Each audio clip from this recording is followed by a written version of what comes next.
Hi, this is Orit Esther from OrTalk.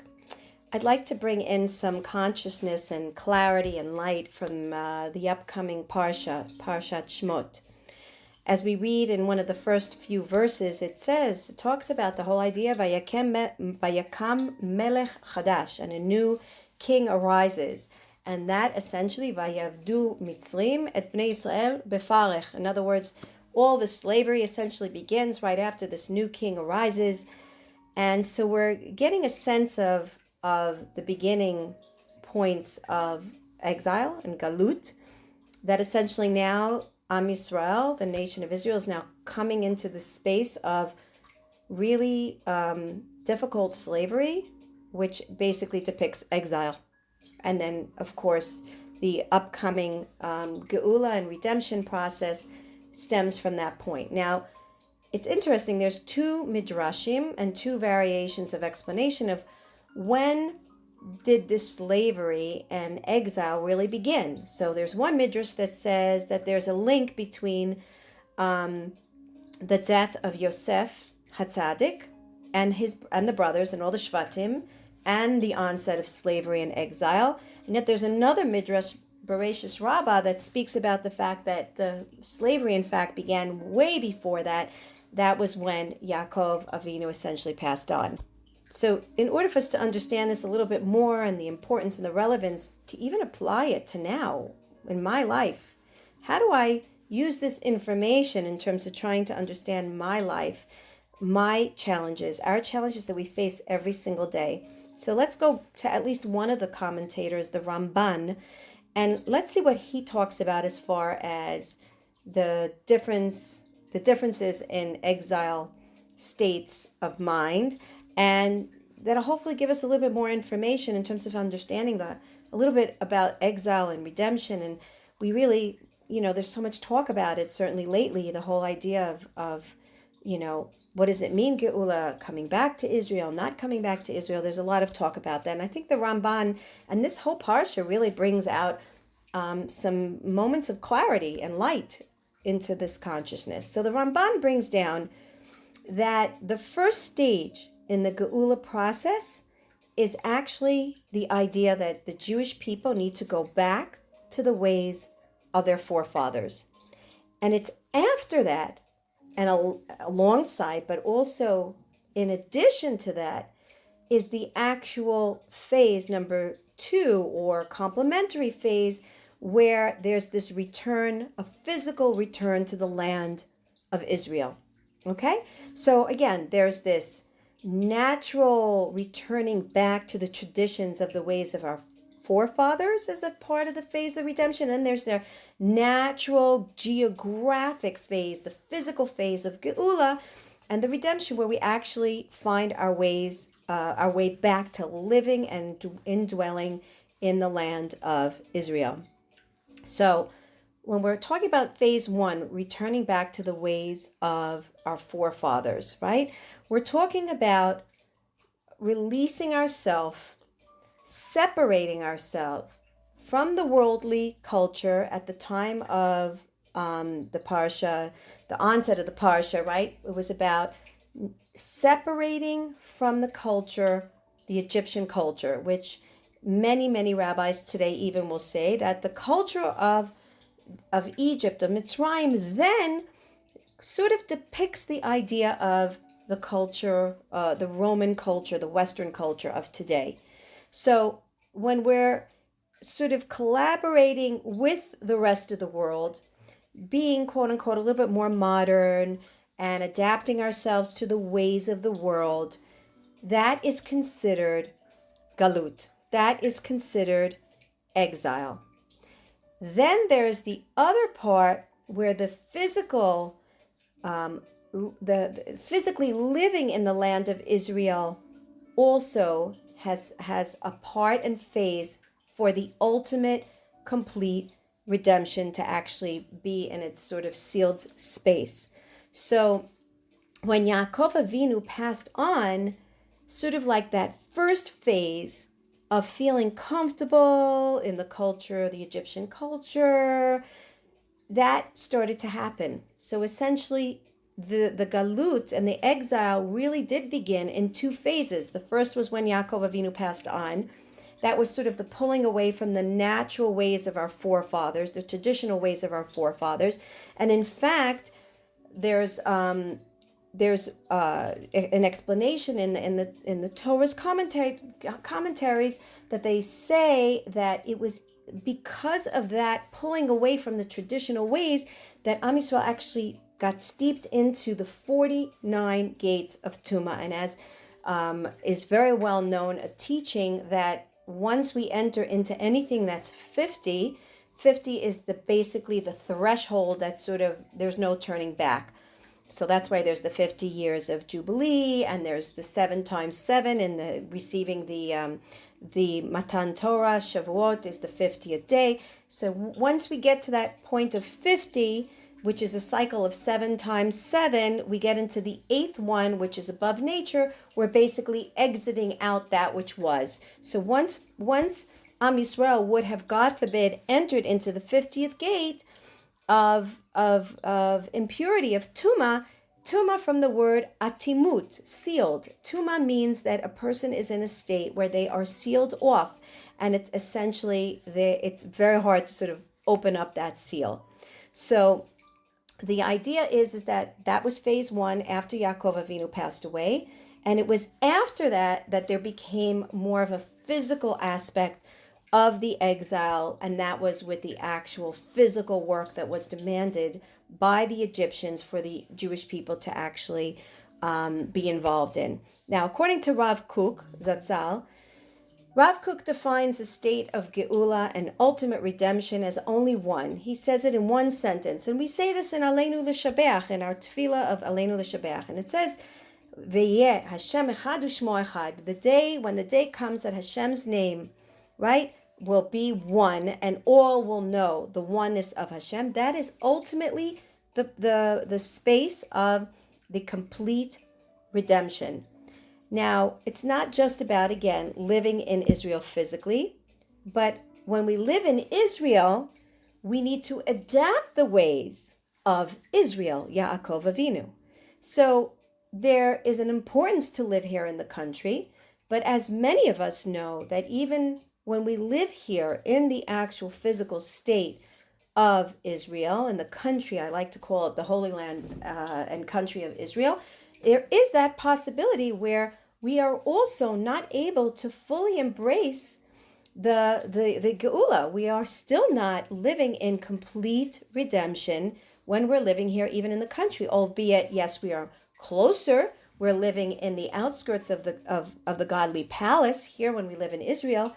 However, as Rav Kook says, it's only when the name of Hashem will be known to everyone, defining that across the board for the whole world, including the Gentiles, that's when we will ultimately experience what's called the final and complete redemption. So long as we're not in that place, we live in galut, we live in exile. Now, what is exile? Exile basically defines a state, a conscious Jewish psyche state, where we live in fragmentation. There's a split between spirit and matter. It's a chaotic state. What we have to understand is right now, living in exile, every moment defines living in a chaotic, unrefined, and disorderly, unnatural state. Whereas redemption really is, as we're going through the process, it's not just a end. The redemption is the end, but it's a process that leads us through the process to redemption, means that it's a process that causes us to unite the physical and the spirit, where we bring harmony, where we recognize the oneness in the fragmentation, and we're essentially entering into a phase where there's more connectedness to the spirit through the matter. Another way that we understand galut and exile is that we can understand it as though we're in a state of sleep. And in fact, there's a very famous verse in Tehillim where it says, "Az hayinu kecholmim," then we will be as though we were dreamers. In other words, describing the state of Geula. When the Geula comes, God willing, Barachamim soon, it will be as though we were dreamers. We had been sleeping throughout the whole phase of exile. Why? Because when we're in exile, the reason why it's as though we're in a state of sleep, it's because our eyes are closed from being able to see the reality of godliness. We can't see the godliness so much with us, and it's hard for us to see the godliness around us, right? All of our spiritual senses are sort of like weakened. Another interesting thing when we look at the idea of Geula and Galut, and all those who follow the Daily Dose of Emuna and OrTalk in general, notice that I love to play Scrabble and I love to play around with the letters of the Hebrew words, and really the Hebrew language. It's so important to understand it because the depths of the hinting of the mystical end of the Torah and the godly wisdom comes through the Hebrew language. So when you look at Galut and you look at Geula, you have two letters, two root words that sort of, they're in common between Galut and Geula, and the two are Gal, Gimel, Lamed. Gal means basically a cycle. In fact, a Gal means a wave, it means a wheel, cycle. It also means legalot, to reveal. Gilui, reveal, is also openness. And it also, legalgel or gilgul also refers to the idea of reincarnation. So what we understand, the difference, the complementary sort of process of galut, exile, and geula, redemption, is that essentially galut, exile, gives birth to geula. It is through the exile, the connection between exile and redemption is such that it's a revolving cycle of history. Now, how is that connected to reincarnation? Because the actual soul, each individual one of our souls, we also have to go through reincarnation to sort of go through this exile, redemption. And in fact, in our day in life, every day, in the mundaneness of life, we go through, in a split second, we go from Geula to Galut, to Galut to Geula. We're all the time switching back all through our psyche. Because when I feel fragmented from my godliness and I'm not in a space of Emuna and I don't feel Hashem's presence in the difficulty that I'm challenged with right now, and I feel like I'm upset with the person, with the circumstance, with the unjust nature of whatever it is that I'm facing, and I have questions, why, what, how, when, and where, that is fragmented existence and awareness, and I don't sense God in front of me or with me or around me or within the situation. And then in 3 seconds later, I heard something, someone called me, I read a book, I heard something on a class, and suddenly I have a aha moment, and now I'm back into Geula, I'm back into redemption. So the redemption rectifies and purifies all the levels of the soul. And many times the soul needs to be reincarnated to go through that cycle of history so that it can actually experience this redemption from the exile. So all life basically transmigrates through this process of exile, redemption, right? So exile really depicts this reality where we have these negative senses, negative emotions. We are frustrated, we get angry. Redemption is defined as a state of ease and joy, right? In fact, is one of the modes of happiness that are specifically used in the Hebrew language, the word that defines the joyful state of the world when Geula, when the redemption actually, the complete redemption actually comes, is the word Gila. Gila also has the Gimel Lamed, which is Gila is it actually, it's the Tehillim actually describes one of the verses and one of the verses. I don't remember the exact verse itself, but it talks about Gila ve'ra'ada, the sense of joy. Gila is the sense of joy, and ra'ada is like this awesomeness, this reverence. That sort of defines the idea of the state of mind we're going to experience when the redemption comes. Why Gila? because Gila comes from a state of being happy and joyful, but it comes from a place of discovery. In other words, I'm so happy because now something new was revealed to me. The cyclone of the galut, of the exile, now that I see that it's coming to an end, it's over, I'm now in the cycle of Geula. That wheel has now turned, and now I'm in the revelation aspect of Geula, and therefore I can experience a sense of joy that only comes from that openness of revelation that I essentially and now am exposed to.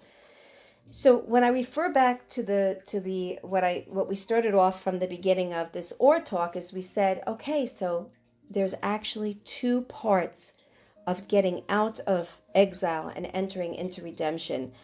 And one of the things that we need to focus on right now, if we want to sort of look at the phase one, is that we need to ask ourselves, how close am I to the Western culture?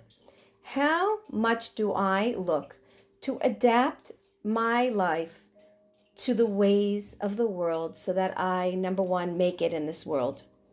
Number one. Most people, that's why we do it, because we feel like there's no other way to survive. If I don't adapt my way according to the Western world, the natural way of the world is you do this, then you do that, and you have to go here, and you have to learn that, and you have to put money here.